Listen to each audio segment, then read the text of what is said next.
اعوذ باللہ من الشیطان الرجیم ان الذین ینادونک من وراء الحجرات اکثرهم لا یعقلون، بے شک وہ لوگ جو تجھے دیواروں کے باہر سے آواز دیتے ہیں ان کے اکثر نہیں سمجھتے۔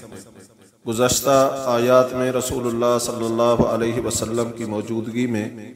آپ کے ادب کا بیان تھا۔ ان آیات میں اس وقت آپ صلی اللہ علیہ وسلم کے ادب کو ملحوظ رکھنے کا بیان ہے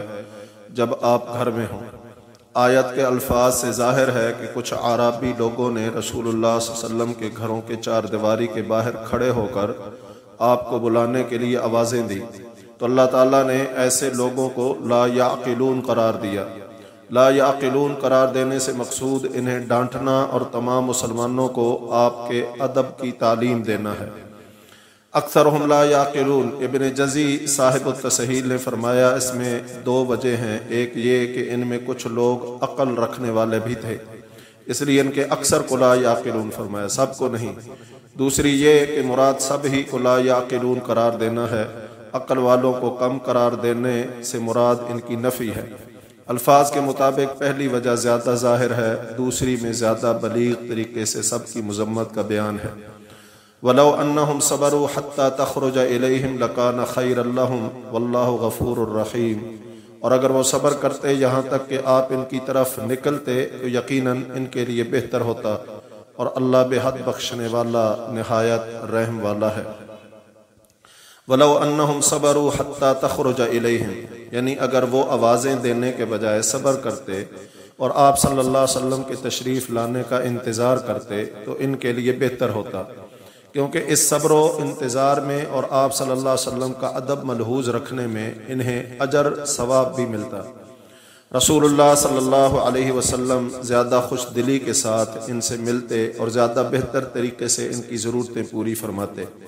ظاہر ہے جس شخص پر پوری امت کی ذمہ داری کا بوجھ ہے اور وہ ہر وقت اسی فکر و عمل میں مصروف ہے، اگر اس وقت جب وہ گھر میں ہے یہ خیال کیے بغیر کہ اس وقت وہ آرام کر رہا ہے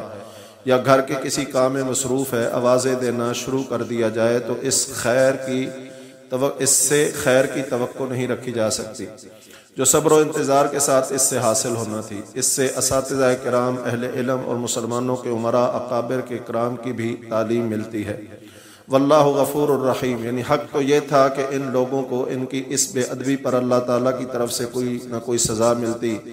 مگر چونکہ ان سے یہ فعل بے عقلی کی وجہ سے سرزد ہوا تھا، بدنیتی کی وجہ سے نہیں، اس لیے آخر میں اپنے غفور الرحیم ہونے کا تذکرہ کرتے ہوئے ان کی مغفرت کا اشارہ فرما دیا۔ رسول اللہ صلی اللہ علیہ وسلم جب زندہ تھے اور دیوار کے باہر سے آپ تک آواز بھی پہنچتی تھی، اس وقت آپ کو آواز دینے والوں کو اللہ تعالیٰ نے بے عقل قرار دیا، تو اب جب کہ رسول اللہ صلی اللہ علیہ وسلم فوت ہو چکے ہیں اور یہ ممکن نہیں نہ رہا کہ آپ صلی اللہ علیہ وسلم ہماری بات سنیں یا ہم آپ صلی اللہ علیہ وسلم کی بات سنیں، جیسا کہ فرمایا وَمِن وَرَائِهِمْ بَرْزَخٌ إِلَىٰ يَوْمِ يُبْعَثُونَ، اور ان کے پیچھے اس دن تک جب وہ اٹھائے جائیں ایک پردہ ہے۔ تو جو لوگ اب ہزاروں میل دور سے آپ صلی اللہ علیہ وسلم کو آوازیں دیتے ہیں اور آوازیں